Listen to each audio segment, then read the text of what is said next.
a seguir hablando sobre nuestro libro, La Interpretación en la Biblia, del cual pues nosotros hemos venido estudiando lentamente, fragmentado, para poder conocer más sobre los acercamientos de la palabra de Dios y todo lo que nos trae la forma en que la iglesia ha interpretado la Biblia.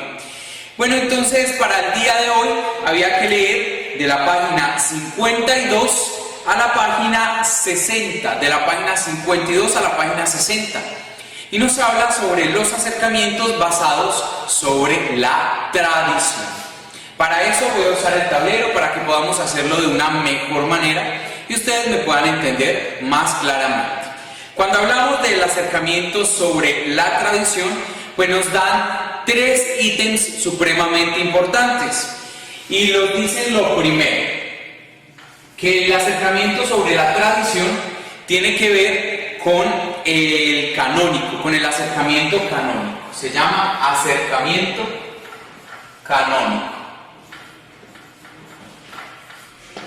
El acercamiento canónico tiene que ver con ¿qué? Tiene que ver con que se lee a la luz del canon. ¿Qué es la luz del canon? Todos los libros que están registrados en la palabra de Dios. Recordemos, la Biblia tiene 73 libros. Pues bien, esos 73 libros, que voy a dibujar acá como si esta fuera la Biblia, tiene 73 libros. Esos 73 libros están todos en nuestra Biblia. Son los aceptados por el canon o aceptados, avalados por la iglesia. Dentro de estos libros del canon, el acercamiento canónico lo que nos dice es que la Biblia se explica en sí misma. Recordemos, con el método histórico crítico, la Biblia se explica a través de la historia, de la arqueología, de la sociología, a través de irnos hasta esa época y poder identificar. Pues bien, ya luego en el análisis literario, a través del autor real, del autor implícito, del lector real, del lector implícito, del discurso persuasivo, a través del mensaje que se le da a los destinatarios y de la persona que quiere dar ese mensaje. Pero acá en el acercamiento canónico, para entender la palabra de Dios, no necesitamos ninguno de esos, entre comillas, sino que necesitamos irnos para el canon. Vamos a hablar sobre un texto bíblico, digamos que está en el Evangelio de Juan, y nos habla sobre la cruz. Yo sé que tú has escuchado que cuando nos hablan sobre la cruz, nos dicen perfectamente que cuando Jesús muere en la cruz se rompe el velo, se rasga el velo. Y nosotros nos quedamos en las mismas y decimos, ¿y qué quiere decir eso de que se rompa el velo, se rasgue el velo? Pues bien, eso tiene que ver con algo de la tradición de los evangelios, del Antiguo Testamento. Resulta que cuando vamos al libro Levítico, podremos encontrar que el templo está constituido por una cámara o habitación que se llama el Sanctum Sanctorum. Allí en ese Sanctum Sanctorum hay un velo y dentro de ese Sanctum Sanctorum está el Arca de la Alianza. El Arca de la Alianza era una caja en la cual estaban las tablas de la ley. En esas tablas de la ley y en esa Arca de la Alianza, en esa caja que se llama Arca de la Alianza, se creía estaba la presencia de Dios, bajaba la presencia de Dios al pueblo. Pero cuando construyeron el templo, solo podía entrar el sacerdote una vez al año al Sanctum Sanctorum, al Arca de la Alianza. Y esa arca, del resto del templo, lo que la dividía era un velo. Resulta que cuando en el Evangelio, digamos, de Juan, dice que se rasgó el velo, nos quiere dar a entender que se rompe aquello que separa a Dios de su pueblo y al pueblo de su Dios.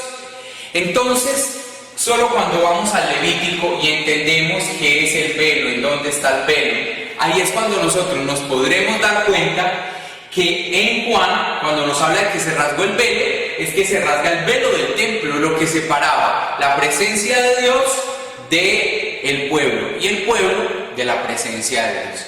Ahora nos queda más claro, ¿cierto? Esta interpretación de la Biblia, ¿cómo la hice? No lo hice ni con método histórico crítico, ni lo hice con análisis literario. Lo hice a través de un acercamiento canónico, a través del canon de la palabra de Dios.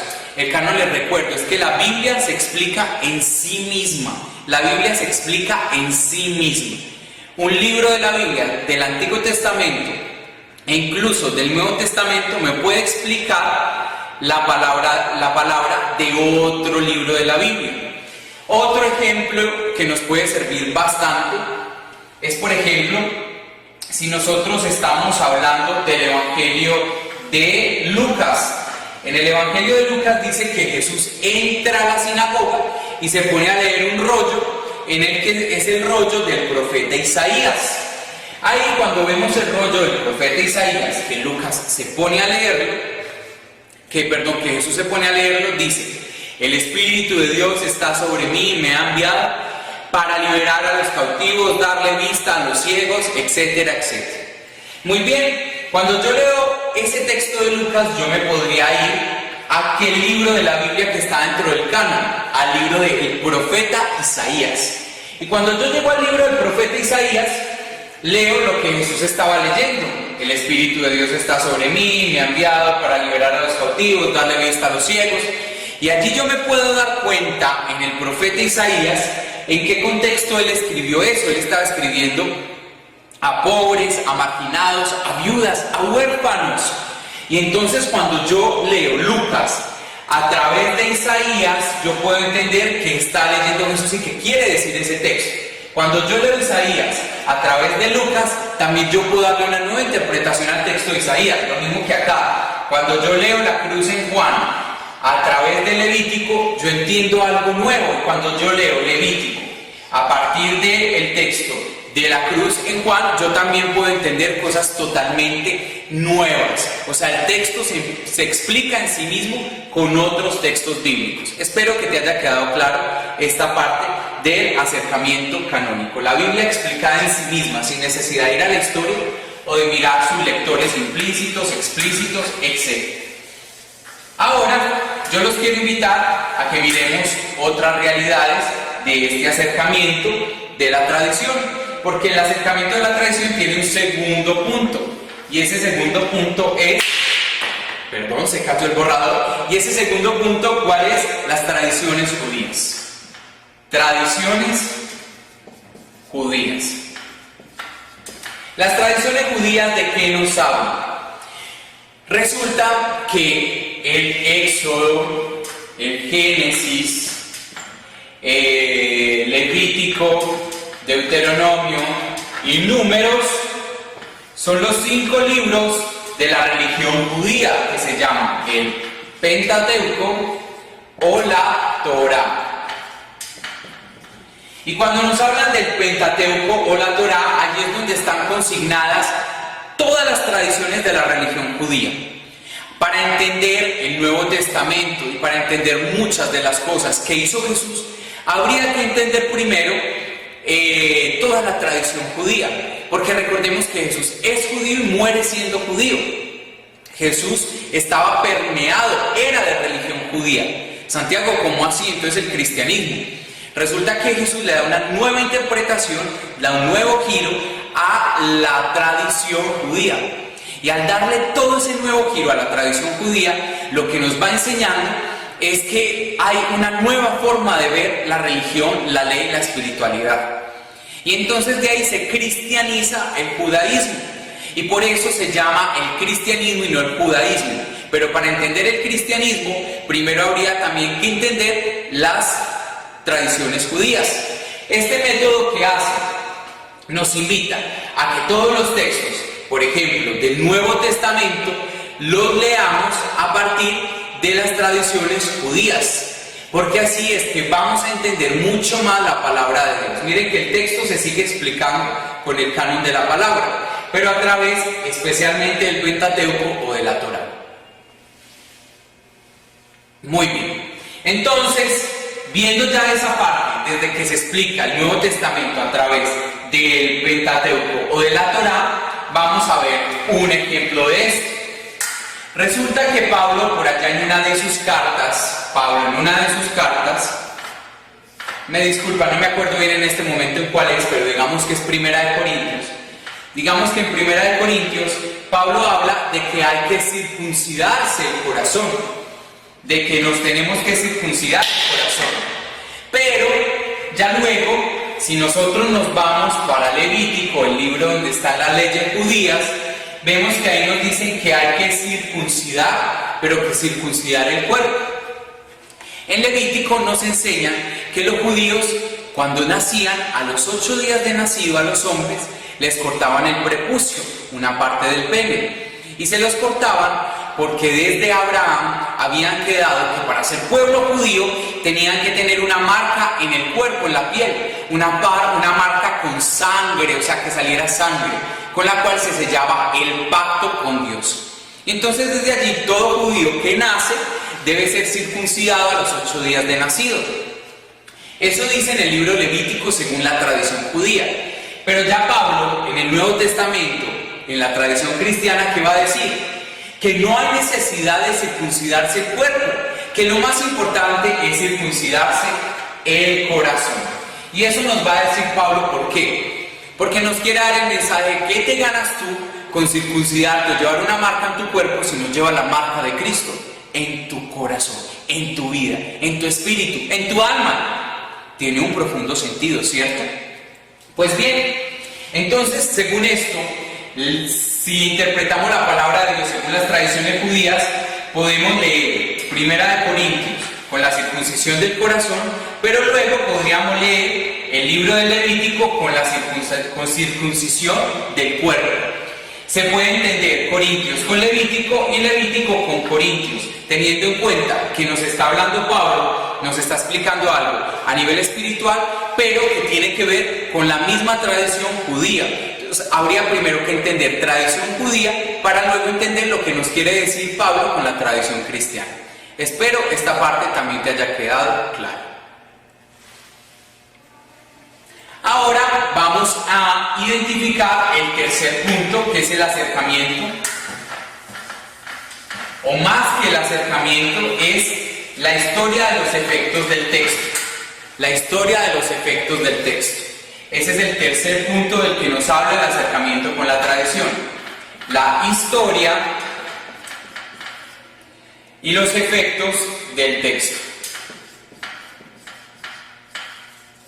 En la historia y los efectos del texto, ¿de qué nos habla? Nos habla de libros de la palabra de Dios, pero recordemos que estos libros fueron escritos hace mucho tiempo. Hace mucho tiempo, te estoy hablando más o menos de hace más de 2000 años. Y si hace más de 2000 años fueron escritos, o sea que ha corrido mucha agua debajo del puente para que estos escritos se puedan dar de una forma adecuada. Frente a esto, yo te quiero decir lo siguiente. Por ejemplo, está el libro Cantar de los Cantares. En el libro Cantar de los Cantares, ¿qué género es el libro Cantar de los Cantares? Poesía, muy bien. Como es un género de poesía, digamos que cuando se escribió el Cantar de los Cantares, la amada era Jerusalén y el amado era Dios, el Dios que amaba a su pueblo Jerusalén y que lo buscaba. Pero resulta que hay un santo en la historia del cristianismo que se llama San Juan de la Cruz. Y hay otra santa que se llama Santa Teresa. Resulta que estos dos santos leyeron acerca del Cantar de los Cantares, pero ellos le dieron una nueva hermenéutica, una nueva interpretación a este texto bíblico. Y la interpretación que le dieron ellos dos es que la amada o el amado se creía San Juan de la Cruz el amado de Dios, y Santa Teresa se creía la amada de Dios, y que Dios era el que los amaba y los buscaba en su lecho. De hecho, en algún momento fue hasta censurada esta perspectiva del Cantar de los Cantares, y fue censurada por un poema que realizó Santa Teresa, en el cual hablaba sobre la transverberación, en la cual ella se sentía traspasada por el amor de Jesús. Muchos llegaron a decir que el amor de Santa Teresa a Jesús era un amor muy erótico, muy eros. Pero ese amor ella lo desarrolló a través del libro Cantar de los Cantares, un libro que habla sobre poesía, sobre el romance. Y entonces ella y San Juan de la Cruz reinterpretaron el Cantar de los Cantares, y la nueva hermenéutica que le sacó a este libro, ¿cuál fue? Fue que Dios es un apasionado por nosotros, y nosotros podemos ser un apasionado por Dios, unos apasionados por Dios, que Él nos ama y que Él es nuestro amado. y que nosotros somos su gran amado también. Y que Él nos busca en el lecho y quiere pasar con nosotros la noche, el día y todos los días. Qué lindo, ¿cierto? Esta interpretación se da a través de los efectos que el texto tiene en la historia. ¿Quiénes han interpretado la palabra de Dios? Papas, santos, como Santa Teresa, como San Juan de la Cruz, como San Ireneo. Diferentes personas le han dado un nuevo giro a los textos bíblicos. Entonces, cuando yo quiero, por ejemplo, interpretar un texto de Cantar de los Cantares, yo puedo leer un libro o el poema de Santa Teresa, y ese poema de Santa Teresa a mí me puede decir algo sobre el Cantar de los Cantares. Es como un nuevo comentario sobre el Cantar de los Cantares desde una nueva perspectiva, una nueva hermenéutica. ¿Ves? Este es un buen ejemplo de cómo se da, cómo se interpreta o cómo se hace un acercamiento sobre la tradición a través de los efectos del texto, que los han estudiado otros santos y le han dado nuevas hermenéuticas a estos textos bíblicos. Muy bien, esto ha sido todo por ahora, con ustedes módulo 2 en nuestro encuentro número 6. Con esto, nosotros, ¿qué hemos aprendido? Llevamos hasta ahora, primero, el método histórico crítico. Segundo, el análisis literario. Y con esto que vimos hoy, tercero, el acercamiento sobre la tradición. Para la próxima vez que nos encontremos sobre estos videos virtuales, yo te voy a invitar a que tú leas el acercamiento a través de las ciencias humanas. Acercamiento a través de las ciencias humanas. Este está en el libro, en la página 60, y lo vas a leer hasta la página 66, de la 60 a la 66, ¿ves? Totalmente corto. Nos vemos la próxima vez de manera virtual. Buena marcha en el trabajo. Dios los bendiga y se